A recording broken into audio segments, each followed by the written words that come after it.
All right, people, what's up? So I'm doing another live today with Monica Franco. A little bit late because Easter service went a little long, but we're gonna get started here.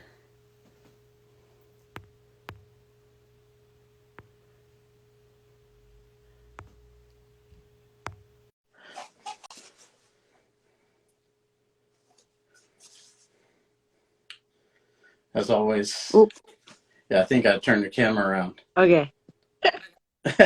How you doing, Monica? Good, Long good. time And no you? see. Yeah, so like Hey. at the service they baptized the baby, huh? So it added time onto the. Usually it ends at 11, but I think that process takes like 25 minutes. Nah, no worries. Yeah, That's yeah, good. You gotta go, it's Easter Sunday, you gotta go and get yeah. edified. I totally support that, so I get it. All good, man. All good. Now, we actually used to train at Icon Gym together for people that are watching this. She may not remember that. That was a long time ago, but Well, I know I remember you mentioning Icon. I actually wanted to ask you about that. I mean, that was like back in what, 8. 2008, 9, yeah? Mm-hmm. So you lived in Hawaii? Yeah, I lived in Hawaii maybe 14 years total, Oh, two wow. times. Yeah. From what year to what year? The first time was 96 to 2002, and then the second time was like 2005 to 2013. Oh, wow. And what for exactly? Huh? What for exactly? What were you Well, the doing down first time there? I was in the military. The second Oh, time okay. I went to Japan this Mm-hmm. after 2002 to 2005, and then I separated. They sent me back to Hawaii to separate, and then I Mm-hmm. stayed there. I went to college, did other things, and then I came back here after that. Oh, okay. And how did you enjoy your experience? No, I enjoyed it. Yeah, I mean, I think I was used to living there at that point, so I think I could manage. As far as Yeah, yeah, so I think it that's was good. cool. So, okay. So wait, then we trained, I mean, I know Chris Lieben was Hmm. icon. That's what I was going there for. So what classes did we train in? His classes, and then I trained some with the other guys, Eric Kiai, Sidney Silva, uh, Oh, okay. Rylan, just whenever. That's right. That's Yeah. right. Rylan was there Hmm. too, and Dustin Kimura, yeah. Yeah. Ah, that's cool. Okay, okay. Yeah. Right on. So for anybody watching this, if there's someone watching this who doesn't know who you are, maybe you could introduce yourself a little bit. Uh, Aloha. My name is Monica Franco. I'm a professional Invicta MMA fighter. Been doing it now for a while. I would say about 10 plus years MMA. Martial arts in general, I've been doing it for at least 20 plus now. It started when I was 15. So, I mean, that's the story in a nutshell. But yeah, so here we are. I was watching your live one day. I think it was my friend Katie. And then I was just like, oh, that's so cool. I never did a live. And then, yeah, you like reached out to me. I'm just like, all right, like, why not? Like, so Yeah, yeah. let's talk about maybe when you started, because I mean I know Hawaii, a lot of people train something. So let's talk about when you were 15 and you started. Yeah. I had started in Taekwondo. And for me, it was an outlet. I I was too embarrassed and too shame and too insecure to try other sports, although I loved sports. I play street ball and all that stuff. But I really gravitated towards martial arts at that age. Um, I guess for many different reasons, but I guess, it was an escape for me. It was something that I felt I could be fairly good at if I put in the work. And um, yeah, I mean, that's just basically where it started. And then it just slowly evolved. I had done Taekwondo competitively with the gym that I had got my black belt with. And at one point, I really, really felt like I wanted to pursue Taekwondo, like Olympics and stuff, because I had done the junior nationals and all of that. And, I just really wanted to try and go for gold. And I had gotten injured. And I thought that was the end of my world, instead of you know, when you're young, oh my gosh, I'm injured, it's the end of the world, blah blah. So kind of went down a different path uh after that. But I mean, that's where I first started, and um I'm very grateful and glad that I had you know picked up martial arts because it brought me to where I am today. And the journey continues. It hasn't been easy. It never is for someone like me, but I don't know, who knows really. But yeah, the journey continues, and I'm hoping that I can get a fight here soon and get things going again. I don't know if you got to watch my last fight, but I didn't um see the last one though. yeah, the last one, you can look it up on YouTube. It was a good fight, but Haley's just a big girl. She's a big 35er, strongest girl I've ever faced as far as grappling wise in the competitively. I haven't come across that kind of strength.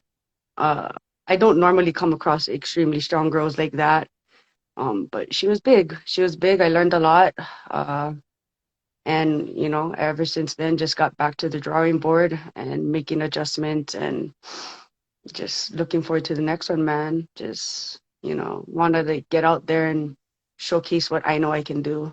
Now you're contracted with the Victa. If you had another fight, it would be in that promotion, right? Correct. Bellator had asked me for this past Hawaii one, but the timing of it all, and then they wanted me to fight one of the girls that I used to train with, and I wasn't gonna do that. A lot of the people on the islands were all friends and stuff, so it's just like I didn't want to do that. And I mean, I'm hoping it's Invicta again because I really love how they run things. I love how um they treat their fighters. I just love everything about their promotion, really. So excuse me, I'm trying to like finagle my hair right now because it looks a hot mess. Now there isn't as many fights going on Oahu right now, so if you didn't fight in a Victa, it might be hard for you to get another one, right? I mean, no, they actually are starting to open up. They're starting to slowly open up, and I think it's because Bellator had, come down. But I hear that the local promotions are wanting to pick back up. But I guess it would just really depend on the circumstances and what they offer if they wanted me to fight locally. But I mean, I'm hoping for Invicta right now again, But you at just 125. you just haven't Hmm. you don't really have any kind of like ideas of when it might be or if that was. I'd have to ask Jason, Mhm. my manager. I mean, I would hope in a few months. I really would, but with Invicta, they got to be fair to everybody, and everybody, they have to have their opportunities. So the only thing I can do now is continue to do what I have been doing and just train and be ready and be prepared for the opportunities. I mean, that's just kind of how it goes right now. So yeah. Now, where did you end up after Icon? Oh my gosh. Uh, I bounced around at a lot of different gyms. I think, let me see, Icon, then I went to Team MMAD, Team MAD, Mm-hmm. and that was Brandon Wolf and Brad Tavares. Them Right. were all there. I didn't know them personally, Mm-hmm. but those were the names that were there. Scott Junk. Um, and then from MAD, I went to HMC with Coach Haru and a bunch of other good fighters.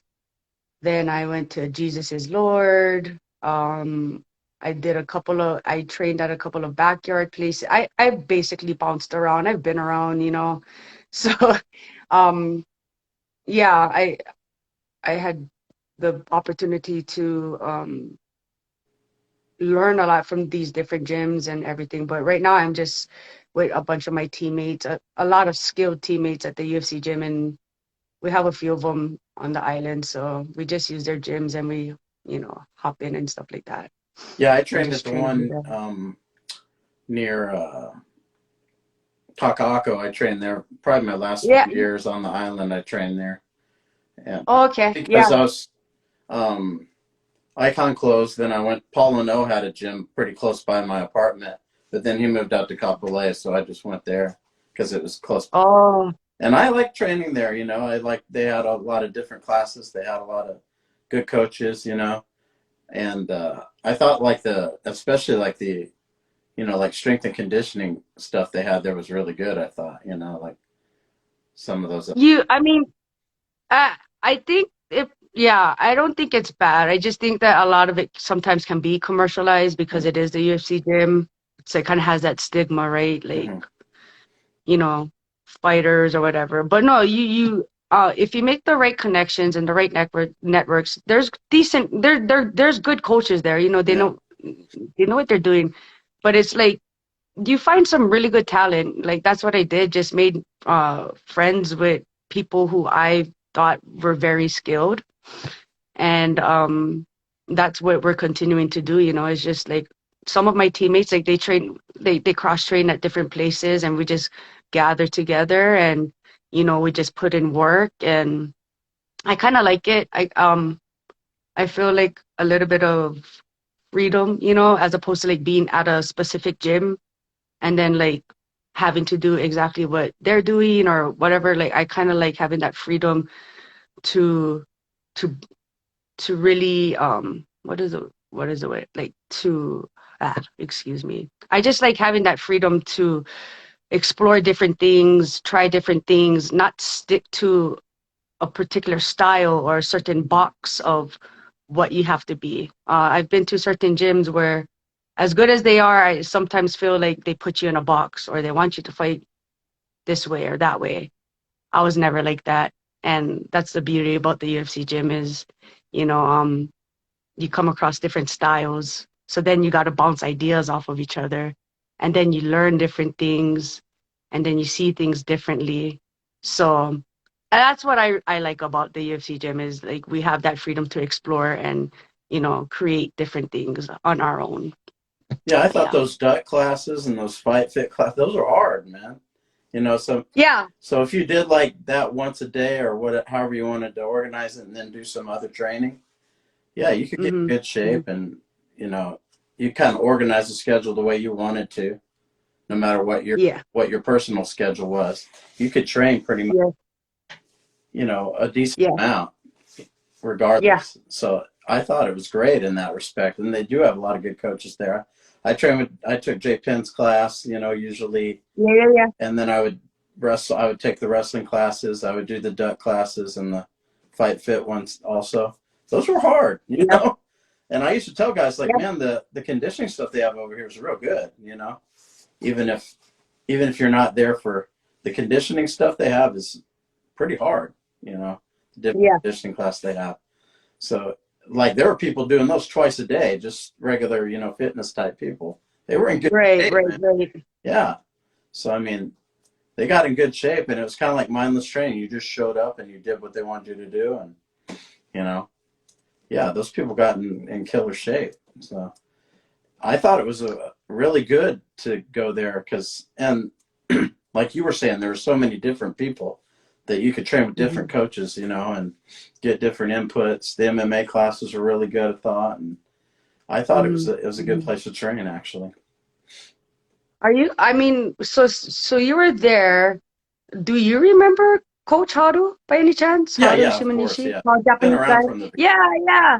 Okay, okay. absolutely. Yeah, I was just wondering. Yeah, I mean, Okay, when cool, TJ cool. first started Super Brawl, which later became Icon, Haru was Right. always around, and I think he refereed some of those events. So Yeah, yeah, he yeah. was a regular in that community. The community, the Hawaii MMA community, which has kind of branched out more, but at the beginning it was pretty small. I Yeah. would say it was pretty small, and he was already there at that time, so he was already Well, in there. that's pretty cool. I like the fact that you actually have some Hawaii ties because I mean, yeah, not everybody's gonna know that stuff. So it's like that's pretty cool. Yeah, I I like think that. I like that. when TJ first started, you had Jesus Lord, so you had Ray Cooper, Ronald John, Yes, Bozo yes, Pauling, yes, yes, Bob Ostovich. They were all yes. together. And then you had like Wow. Egan's Gym, Grappling Unlimited. You had Haru's Hmm. Gym, HMC, and then Yes. you had some guys that were kind of doing like the backyard thing, like you were talking about.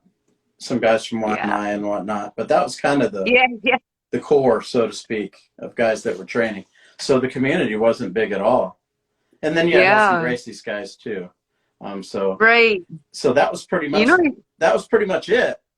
So the community was you know your history. You know your history. yeah, yeah, Hi, Todd. Aloha. Sorry, somebody said hi, so I yeah. just Oh, no problem. figured. Yeah, Yeah. so back then that was cool, and then like I said, it's branched out, but I still think the community in Hawaii, because Oahu's not, big, it's still small, Yeah. even though more people are training. Yeah. Sure. Sure. I totally agree with you on that one. For sure. So what did you think as far as like, let's kind of talk about your development at like Icon when you were training there. What did you feel like you got there and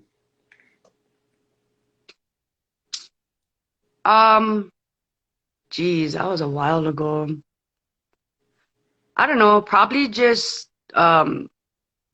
overall just the confidence because I came from, a taekwondo background, so I was like very familiar with punching and striking. So I guess for the first time learning grappling type techniques and all of that stuff. But I mean, I mean, if we're talking about like looking back from then till now, I feel like I can talk more about the evolvement of that in general, like uh should we talk about that? Just the overall yeah, evolvement yeah, from sure, then to now. yeah, 'Cause for me, like I personally feel like, gosh, I mean, just a lot of different things, as I really feel more than anything, the fight IQ has definitely evolved for me.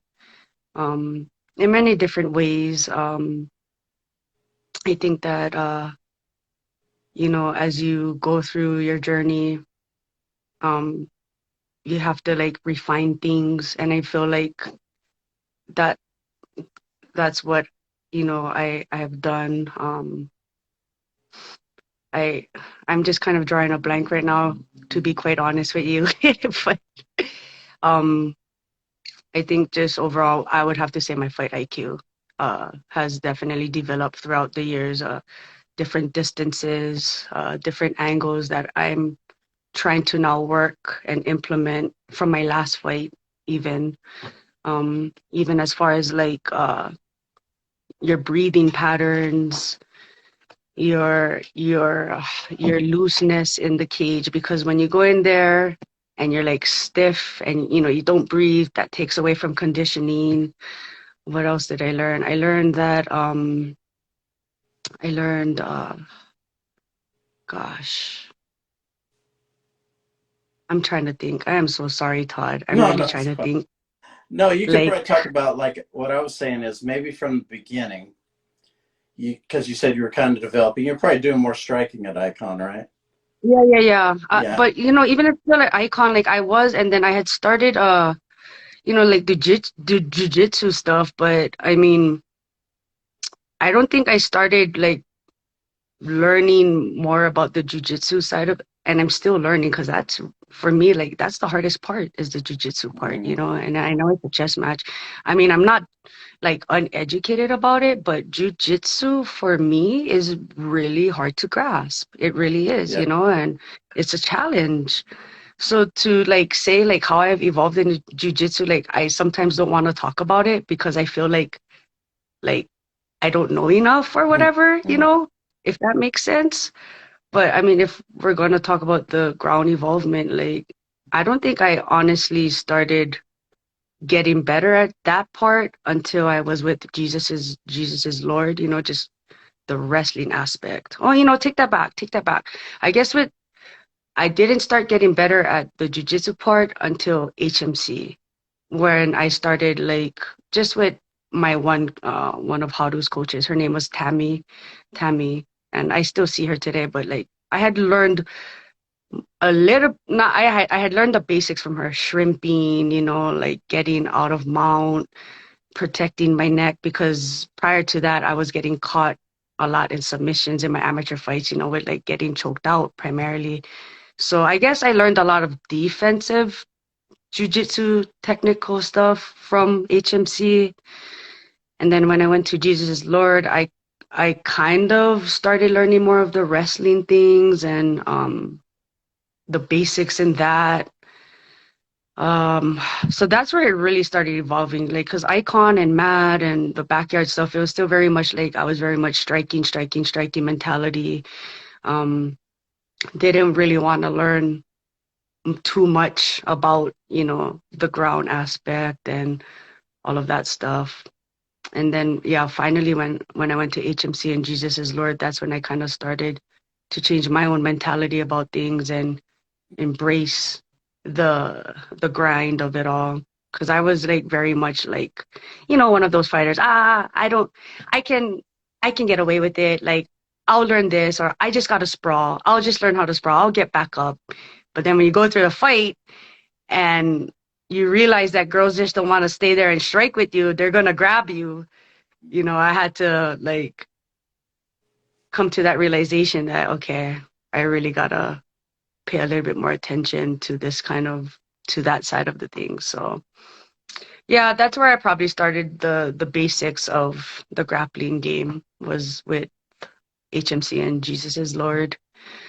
And then um, along the way, so I went to Jesus Lord and then I ended up, at the UFC gym.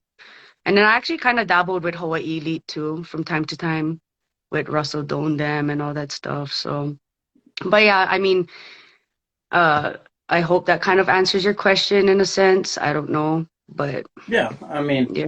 so from your last fight, what did you kind of take away from it? Well, from my last fight, um, I took away that Haley's a really strong girl. I'm just kidding. I took away a lot of stuff. I think for me, I have to the next time I step in there, um, I'm practicing switching up different angles right now, uh, sharper angles, as opposed to sharper angles and sharper movements on the inside, as opposed to kind of backing up and like I don't know if this makes sense, but like I feel like sometimes I'll just like kind of like do more of loopy movements, like circle, circle, and which is fine. But like in Invicta, because the cage is so small, I don't have that freedom to kind of like do those type of movements. So now I'm practicing a lot of inside stuff, sharper angles, sharper movements, still practicing the grappling, and also realizing that I was never the biggest 135er, and I know I got to fight at 125. When I did fight at 125 as an amateur, I was never at my best because of the fact that it was just really bad weight cuts. So because I had, you know, done, when you do horrendous weight cuts and all of that stuff, your performance isn't the best. You know what I mean? So I think like when I go back down, like fighting naturally at 125, I'll be able to showcase so much more because like they're big. Some of the 35ers are big. They're not all that big, but even my last opponent, she was fairly big. Tina was fairly big and she was strong too. So, I mean, I learned that I have to just be more prepared, more dedicated. But again, I knew that me and Jason had talked about it. We knew that we were going to fight a few at 135 anyways, because I was out for 5 years. I was still training, but I was out for 5 years. I wasn't going to kill myself like how I had previously done as an amateur to make 125 because that just wasn't cutting it. So now when I get back to 125, there's things that I am definitely ready to like showcase. And I'm not going to be the bigger fighter. Like I'm just trying to fight to where I can showcase and do what I know I can do. Cause I know I can grapple better than I did with Haley, but she's a strong girl. She's a strong girl, man. And she's a D1 gymnast. And, like, um, she had done things that I had never experienced in a fight, so to speak, because she's taller. So everybody that I fought, for the most part, when they try and take me down, they usually go lower. They usually go lower and I can like kind of like finagle and shove their heads down, or it's usually from like from here down that I'm working with. But Haley kept lifting me up, because she's taller, and she kept lifting me up, and I just, it was trickier to make adjustments because I wasn't too familiar with working in that situation. At training, I do a lot of situational stuff because of the experiences that I've had in my fights. Like, like every fight that I come out of, whether I win or I lose, I'm just like, okay, what do we need to work on? And I had worked like in every fight, protecting my neck was one, or just submission defense was always something, cage defense. But yeah, with Haley, I couldn't get away with that. I couldn't get away with getting her off of me. Um, and that's another problem too. Like I'm so used to, and I guess kind of comfortable with people putting me against a cage because I feel like I can get out of it. And I shouldn't have done that. I know I shouldn't have done that too soon in the fight. Um, Gosh, what else? What else? I feel like I should have done a better job with that hand that was when she had me against the cage, with that hand that was around her neck. I should have been looking for a frame, so I've been practicing a lot of frames. Um uh there was some moments where I probably could have just continued to scoot out towards that opening, but I didn't. So just a lot of different things that I look back on, and I watch the footage, and I'm just kind of like, just going over in my head. But definitely sharper angles, inside fighting a little bit more, kind of like more if kind of more like Alexander Volkanovski style. You know how he's just like faint, faint, Mhm. sharp angles, faint, ha ha, like that kind of stuff. Just really practicing, like literally, like I know the UFC gym cage is huge too, right? Because it's fight night. It's fight night size. So I just literally give myself, me and my teammates give myself a little small area, and I work within that area because I'm so used to a big cage. I cannot fight like that right now. Invictus cage isn't that big. It's not that big. Like, sorry, Shannon, if she ever sees this, but it's not that big. It really isn't.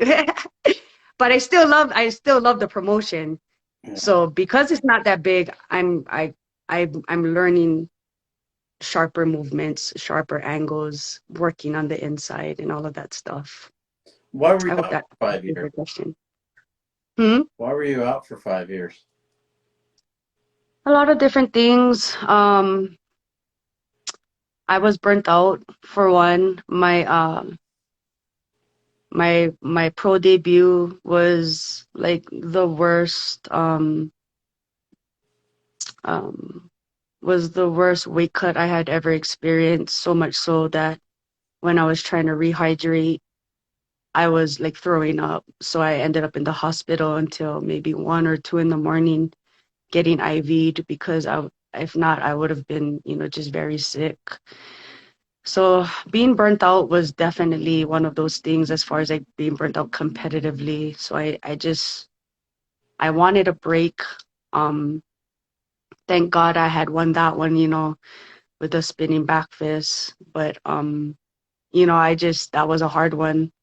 And then I had some other personal like issues. I was fighting addiction battles and all of that stuff, primarily with alcohol. I was like alcohol and maybe like, I don't know, some other stuff, but fighting some addiction battles that I finally, um, thank God, is so much under it. Like Cinco de Mayo, May 4th will be 4 years of sobriety for me, as far as that is concerned with alcohol and things like that. So I had to like work on my personal self as well. I think that was probably the best move for me because I feel like my body just really needed that time to heal, spiritually, mentally, and physically. Um, so yeah, that's primarily why I took that break. I didn't expect to be out that long, but I'm glad that I was. And then there was a few injuries, a few setbacks that had happened as well. Thank you so much. Yeah, I know it. Showboat is congratulating me for my sobriety, so I appreciate it. Coach's Um, daughter is the best wrestler, 15 years old wrestler in Oklahoma. She's a nice. yeah, Well, wrestling is my weakness, so I'm gonna have to yeah, meet her so she can work with me. Or yeah. yeah. She won championship folk style about a month or two ago, and now she's Nice. but she has a big tournament coming Mm, Vegas.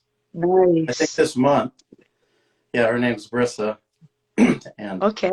yeah, so Okay. she's doing really well in Oklahoma as a wrestler, very well. That's awesome. But yeah, so, like some injuries had happened, like a slight concussion, and then I had a really bad knee injury. So that was the setback as well. So that's primarily why I was out. But I think, like I said, it was the best thing for me, even though during those moments, I'm just like, oh my gosh, like, am I even gonna fight again? I had one pro fight, like just like debating within myself and all of those things of, is this ever going to happen for me again? Because I love it so much. If I didn't love it, I wouldn't be doing it. Everybody knows that fighting out of fighting is like the sport of love, because until you get into the upper echelon of things, you're not going to make that much, that good money. You're just not. But I accepted that because I know what I'm capable of. I know my potential. I know my abilities. I just think it's just the timing of everything, the timing of it all.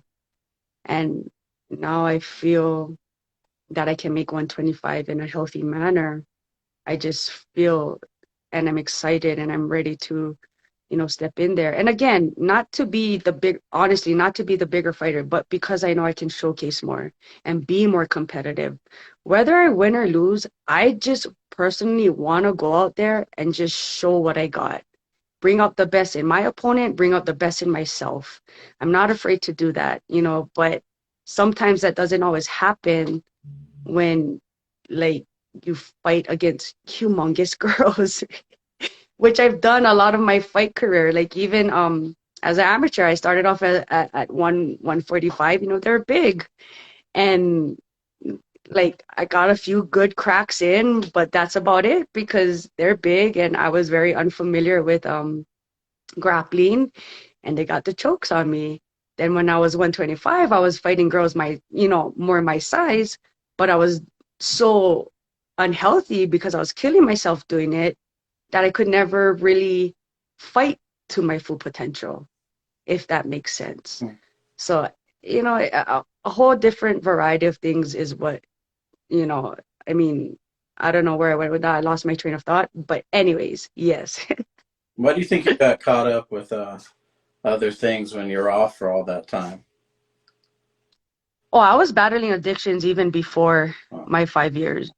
Yeah, I was battling addictions from, I would have to say, the age of like early 20s. Once I got the taste and, of things, I was like, I think MMA helped kind of tame that to a sense. God and MMA, obviously, and my family helped tamed, the addiction. But I was battling addictions before my break had even started. So was it um because of the people you you ran know with, or pardon. why do you think you fell into that? Was it people that you hung out with, or No, it was never going out partying? I've always been a I've people talk about like your sphere of influence, which is true to an extent, but at the same time we are our own human beings. We make our own choices, right? I've seen people who know people and they don't partake because that's just not their thing. So I really don't think it was the people that were hanging around with. I just think it was with addictions, there's roots to every addiction. So for me, it was figuring out those roots, and still to this day continuing to like process those roots and all of that stuff. So no, it wasn't anyone particular. It's just me, and my personal journey and um the whatever had happened from the past, and just it stemmed into addictions and all of that stuff. So Did you yeah. find yourself going out a lot though, or no? Pardon? Did you find yourself going out and partying a lot or no? When I was in MMA, not No, re no. I mean, half.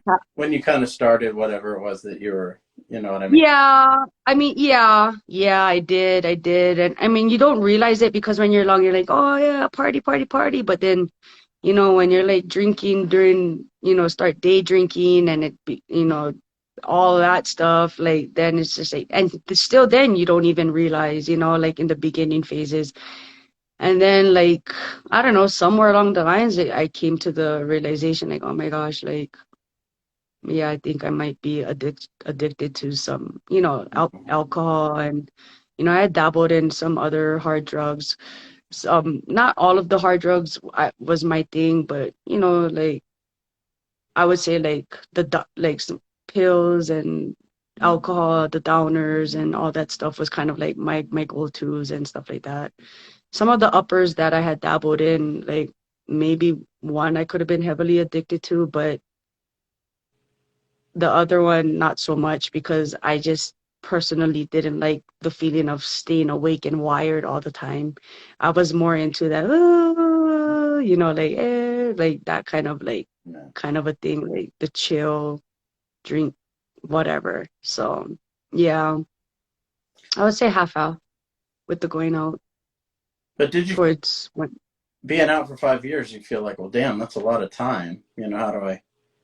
How do I get yeah. caught back up? Or did you think, well, that might Um, I gave up too much time, or did you just say, well, I'm just gonna get back into it? I was never one that thought that it would give up too much time.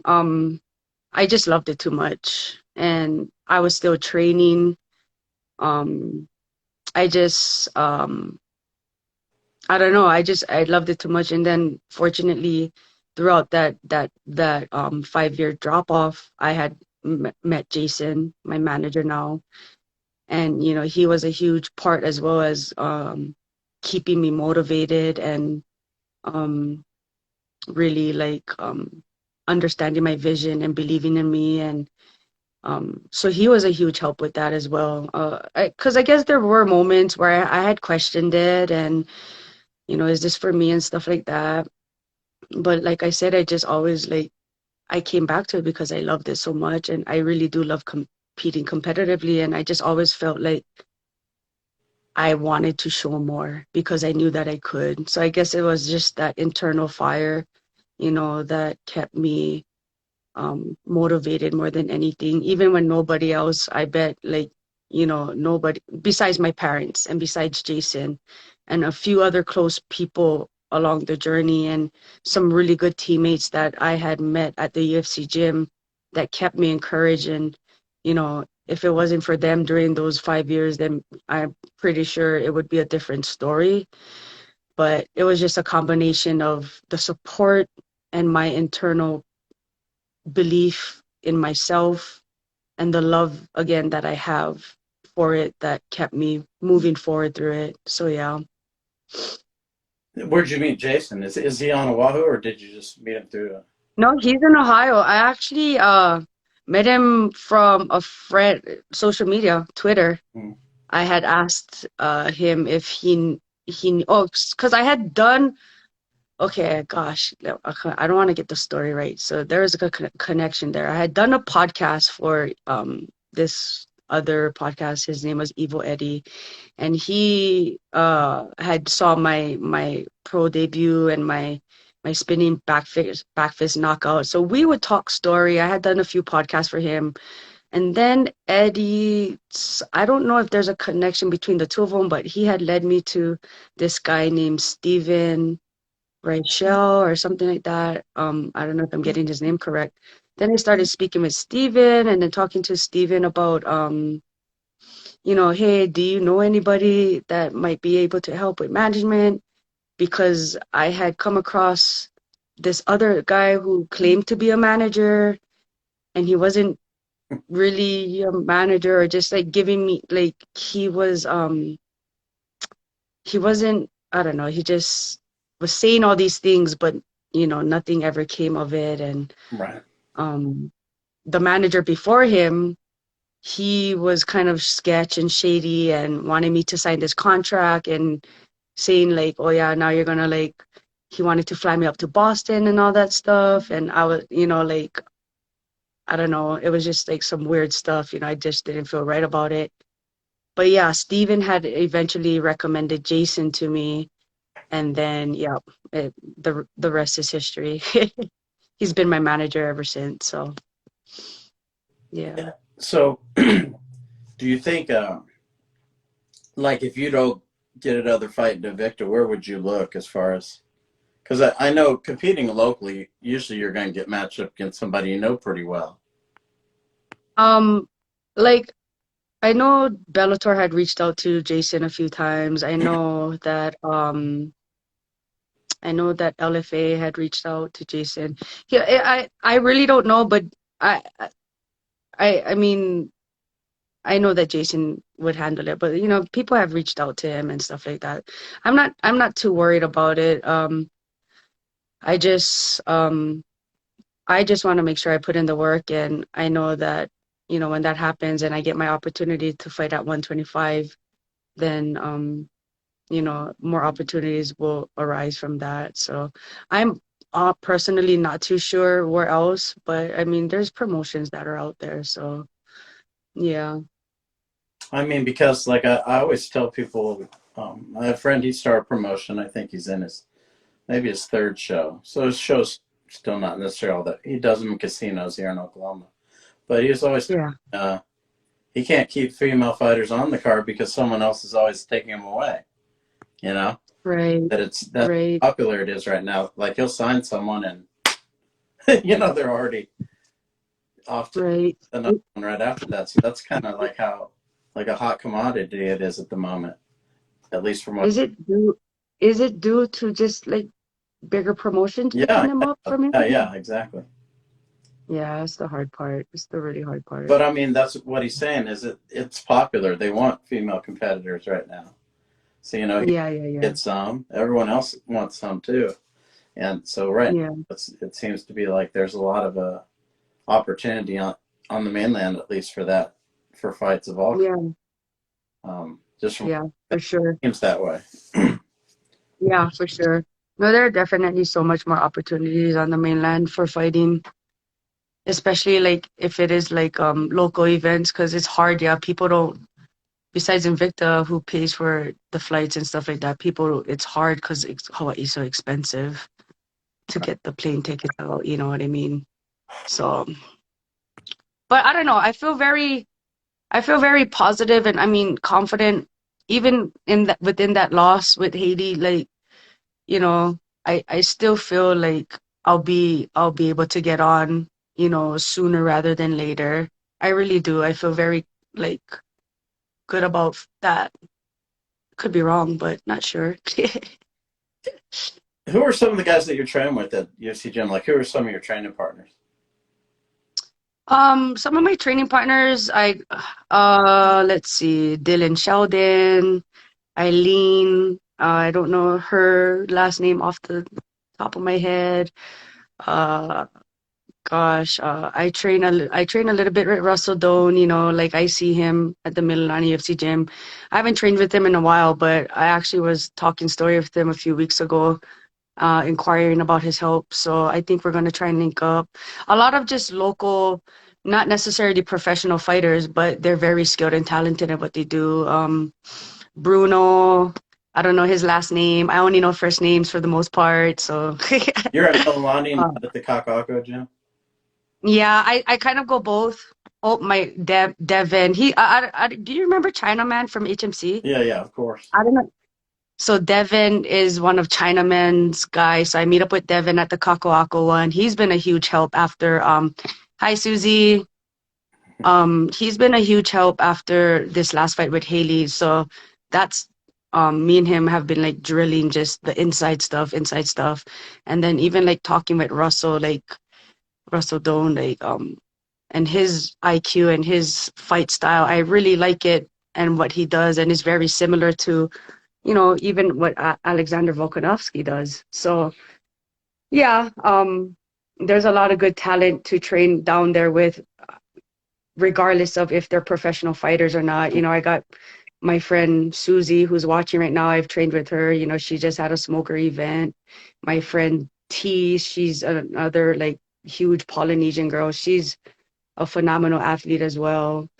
You know, so a lot of good unknown talent, but nonetheless very, you know, Juan BB, the good guy. Gomez, Juan Gomez, Huh? he's kind of a bald guy that works at the UFC gym, and Kakako, he's Oh, Juan. yeah, yeah, Juan. yeah, Yes, yes, yes. just a Juan. side choke. I always make fun. Yeah. That's the only way he can win any matches is by doing the side choke. Like if he wins matches, that's all he wins by. So I'm like, oh, here we go. I'm just like watching, waiting for it. But yeah, I trained with him quite a bit over there, so I used to always make fun of him for that. But he's good at that move, so I don't know him personally either, but I know of his name. I kind of like wave high, but I know who you're talking about. yeah. If you ever I know who roll you're with talking him, he's about. just gonna go to the side choke, and Okay, good to know. next time he's gonna go again and again and again and again, repeatedly. Oh, my that's, that's my teammate Brooke, well, she lives in California now, but she's a phenomenal, world class. She'll be future champion one day for sure. And jiu-jitsu is her sport, but she's definitely world champion because she is incredible. Like she's extremely strong. Right next to Haley, like that girl is just as strong as Haley. So good luck to anybody going up against her, going up against them. now. Who are some? Have you? I mean, I'm sure you still watch some events, UFC events and whatnot. Who are some people that you've been like paying attention to? Um, Always Rose. I know she hasn't fought for a little bit, but Rose has always been one of my favorite people to follow and watch. Even from Invicta days, she's always been one of my favorite fighters. Rose. I still love Dominic Cruz, even though he's not as active as he once was. TJ Dillashaw. Um, I like gosh, more old school fighters. I do like um Tatiana Suarez. You know, she's incredible. Um, Other than that, like I do like Sean O'Malley. He's a he's a slick guy to watch. Um, Showboat's asking how many times a day do you train and what styles? I do. Let's see. I do once a day, probably about 3 hours session. Like I split the sessions up, hour, half, probably, or maybe put it all together. Primarily just focusing a lot on um grappling right now and that stuff. But as far as the striking is concerned, I don't know. I know that like the back of my hand, so I don't really have a certain style as far as striking. I just call it an MMA style more than anything. So, but I train in all the styles, you know, and try to incorporate a lot of inside dirty stuff more than anything now. That's what me and Devin have been working on a lot is just really, you know, getting nasty in there and framing and even like taking that quick roll cut, boom, hit that angle, you know, kind of like a shoulder bump, then coming back up with stuff. Level changes, trying to incorporate level changes, even though I might not go for a shot, but going in for, you know, just like level changing. Although I did learn along the way from some people, and I'm actually going to take it with me because I'm never going to be that Tatiana Suarez type wrestler where you can just literally shoot from your knees and you'll get a takedown no matter what. So what I learned from Russell and Dallas with their level changes and how they go in for particular stuff, you know, I'm gonna like utilize as well. So different level changes and um, different angles, utilizing my striking to then, you know, do a level change and stuff like that. So just kind of trying to put it all together, you know, just really try and put it all together. So I hope that answers your question, Showboat. Sorry if it doesn't. But yeah. More times do you want to fight this year, ideally? I'm hoping for at least one or two more. That's the hope, you know. I got one with Haley. I was inactive during COVID. I actually was supposed to fight Lauren Mueller um before I fought Haley, but that one fell out because I got COVID. That would have been a fun fight. That would have been nice. So I'm hoping for at least one more. You know, they had wanted me to fight during COVID, but again the timing was off with Invicta for that one, and then again Bellator that one was off as well. So let's hope for one to two more. And then next year, kind of the similar, maybe 3 year. Yeah, yeah. I mean that's the hope, you know, and looking to get into, you know, bigger promotions obviously. But nonetheless, Invicta is an incredible and huge platform, and it always has been for, you know, female fighters. I remember watching the first Invicta shows and saying I'm going to get there one day. You know, I didn't realize it was going to take that long, but I knew I was going to get into Invicta. That was my goal number one, you know. And then goal number two is to hopefully get a title, you know, in that promotion, and then we'll see where it goes from there. So yeah. Now, as we're kind of winding down the interview, I always let people kind of, if you had like a message you wanted to give people or where they could follow you, things that you're doing. Sure. Yeah, you can follow me on my Instagram at Fearless Monica Franco. I believe my Twitter is the same. Um, and then my Facebook is just Monica Franco. Uh, I mean, thank you for the opportunity, Todd. I mean, I don't, this is my first live, so I promise you I will get better at it. No, you know. But, you know, thank you for the opportunity. And always, you know, God first, right? So just grateful to God for, you know, just providing me with, you know, the breath of life, and to my family who has always been the biggest support through everything, not just my fighting career, but, you know, through everything that I've been through. And then obviously Jason has been just a tremendous support as well. So Jason, Underdog MMA Management. Um, and then I have like what's that called? Some sponsors. It's and Kilika Lashes, that she's one of my cousins. We actually just reunited. We just actually started knowing each other from my last fight. Like a bunch of relatives just started reaching out to me, you know. Thankful to my teammates who continue to push me every day, and, you know, my and even, you know, my opponents, you know, from day one up until now, you know, they have taught me stuff. So just grateful for a lot of stuff, man. And, you know, the journey continues. I'm grateful for, thank you to Invicta, you know, for giving me those opportunities, because I wasn't even supposed to have a contract. But, you know, my first fight went so well. You know, Shannon Knapp gave me a 4-fight contract. So thank you to Shannon Knapp and Invicta Promotions for that. And yeah, man, just, you know, stay tuned, because the best is yet to come. 125 at a healthy, fearless Monica Franco. You haven't seen the best of me yet. I can assure you of that much for sure. And I'm ready. So, you know, you'll be seeing me. Yeah, I hope that you get another fight. You know, whenever you're ready, wanting it. You know, because I know it can seem Yeah, like, especially out on Oahu, where it's hard for people to get fights outside the island. yeah, yeah.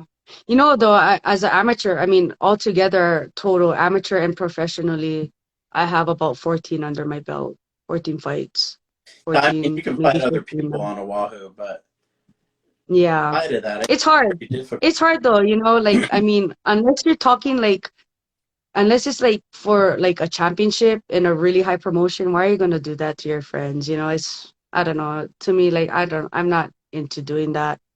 But yeah, I don't know. I feel like it'll be good. I just need to showcase what I know I can showcase, and I'm ready and willing to do that. So, you know, I feel like it's gonna be Invicta for sure. I mean, I want it to be. Personally, I want it to be because they treat me so well. So I'll be ready. I'll be training, and I look forward to it. Yeah, well, I'm glad I could get you on your first live, and whenever you want to do it again, you get a fight or after a fight. Yeah, Yeah, for sure, for sure. At a time at a time where more Hawaii people can like actually wake up and see, because I know it's like super early for them over there. yeah, yeah. So Sure. definitely, definitely. I am more than willing to. I appreciate it so much, Todd. Yeah, it was great seeing you again, and I wish you good luck. And anytime you want to come back, let me know. I will. We'll stay in touch for sure. All right. We're friends now. All right. Well, take care. Thank you. Aloha. Thank you. Aloha. And